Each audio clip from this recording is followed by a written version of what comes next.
गजब कांड कर दिया पीएम मोदी ने भाई। हाफिज मरने की कगार पर मुनीर का खास सैफुल्ला भी टारगेट लिस्ट पर आया। रातों रात क्या खेला हो गया। मोदी, जिनपिंग और पुतिन क्या ट्रंप का इलाज करने के लिए चीन के साथ सेटिंग गेटिंग करने वाले हैं पीएम मोदी के। नरेंद्र मोदी से भिड़ने चले पाकिस्तान के फर्जी फील्ड मार्शल असीम मुनीर के बुरे दिन शुरू हो चुके हैं।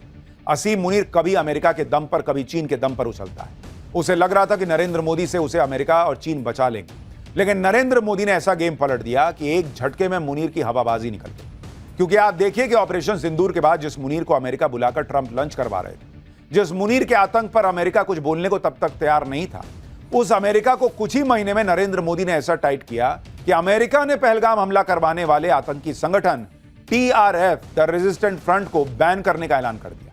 इसका सीधा मतलब यह है कि अमेरिका ने भी मान लिया है कि पहलगाम अटैक पाकिस्तान ने कराया। अमेरिका ने भी मान लिया है कि पहलगाम अटैक को द रेजिस्टेंस फोर्स ने अंजाम दिया।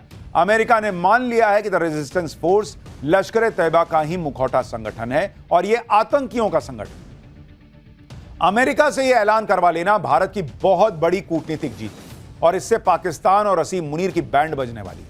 क्योंकि TRF का अमेरिका से बैन होने का मतलब यह है कि असीम मुनीर को अब सैफुल्ला कसूरी जैसे आतंकवादी को पालने की कीमत चुकानी होगी। सैफुल्ला कसूरी को असीम मुनीर हाफिज सईद का उत्तराधिकारी बनाने में जुटा था, लेकिन नरेंद्र मोदी ने एक ही दाव में असीम मुनीर, सैफुल्ला कसूरी और हाफिज सईद सबका खेल खत्म कर दिया। नरेंद्र मोदी की इस कूटनीतिक स्ट्राइक से पाकिस्तान का क्या बुरा हाल होने वाला है, आज आपको यह बताऊंगा।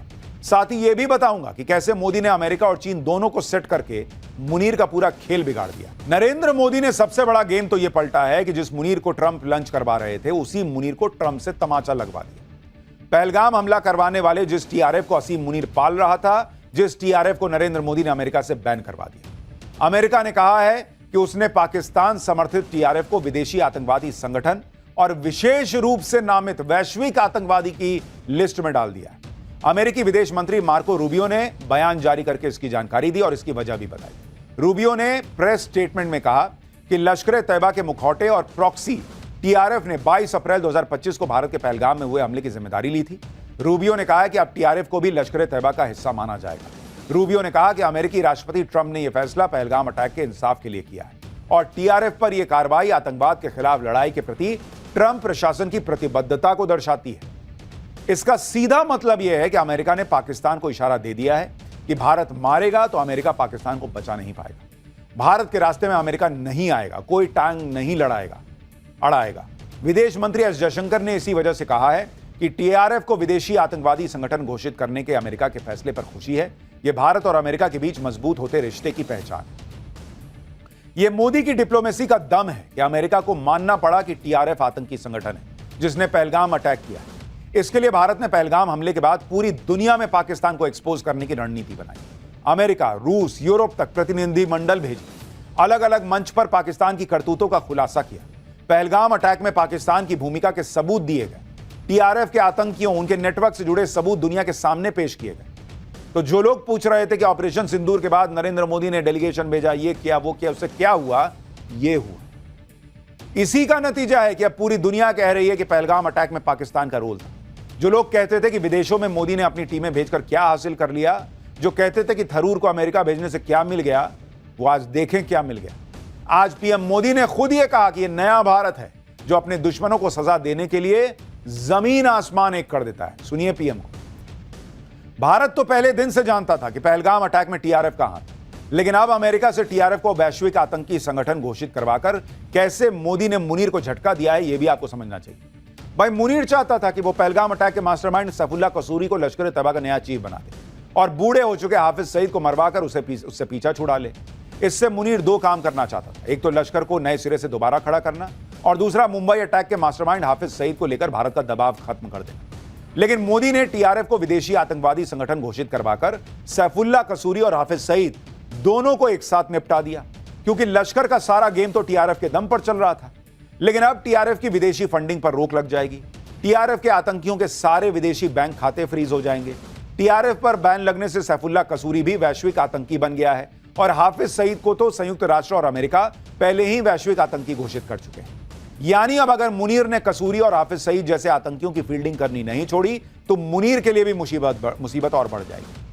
अमेरिका ने TRF को बैन करके सिर्फ मुनीर के मुंह पर तमाचा ही नहीं मारा, बल्कि पाकिस्तान सरकार को भी किसी को मुंह दिखाने लायक नहीं छोड़ा। क्योंकि पहलगाम अटैक के बाद जब संयुक्त राष्ट्र ने पहलगाम अटैक में टीआरएफ को दोषी बताया था, तब कैसे पाकिस्तान के विदेश मंत्री पाकिस्तान की संसद में खड़े होकर टीआरएफ का बचाव कर रहे थे। 22 अप्रैल को पहलगाम टेरर अटैक करने के फौरन बाद लश्कर-ए-तैयबा चीफ हाफिज सईद और सैफुल्लाह कसूरी के आदेश पर टीआरएफ ने हमले की जिम्मेदारी ले ली, लेकिन बाद में पलट गया क्योंकि उसको समझ में आ गया कि मामला गड़बड़ा गया है।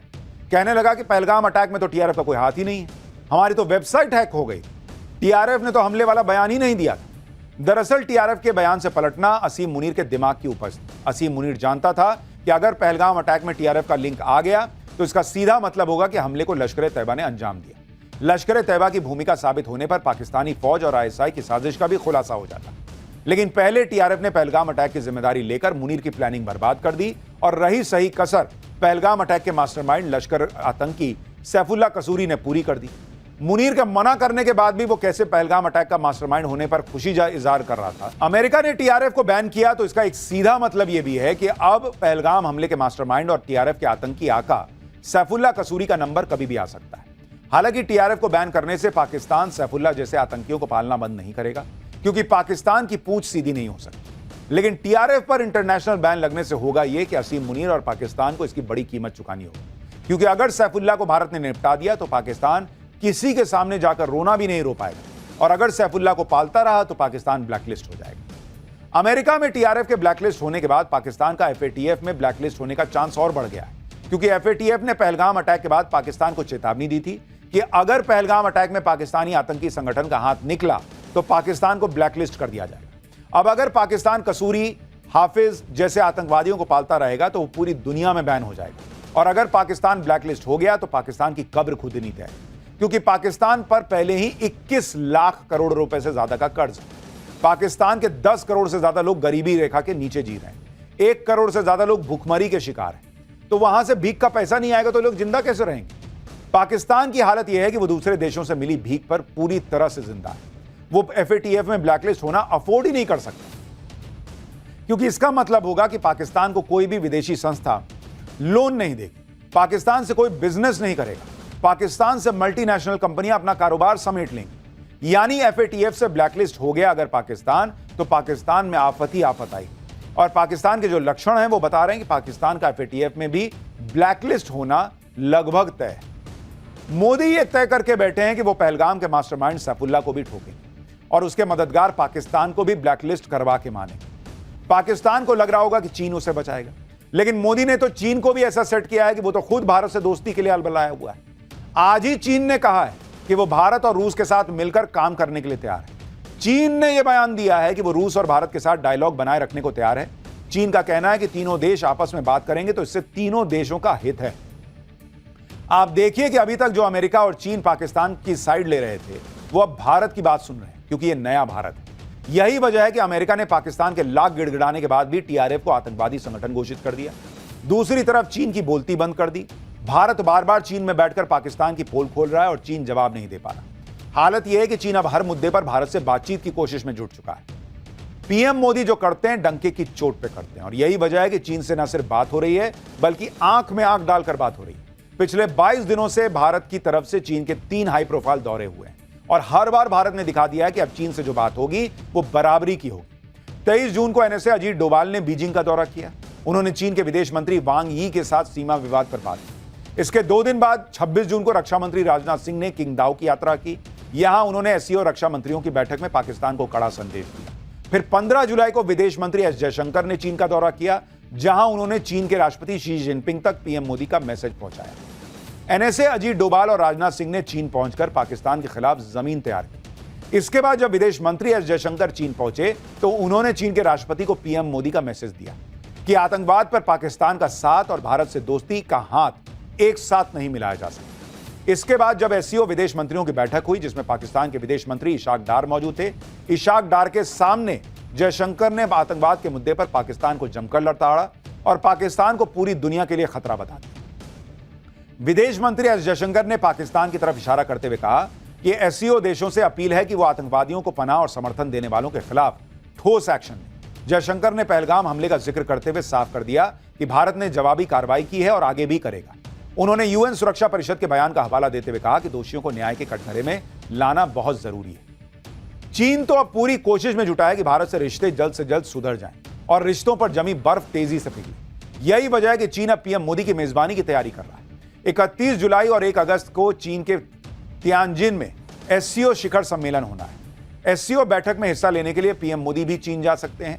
पीएम मोदी के अलावा रूस के राष्ट्रपति पुतिन भी इसमें शामिल हो सकते हैं।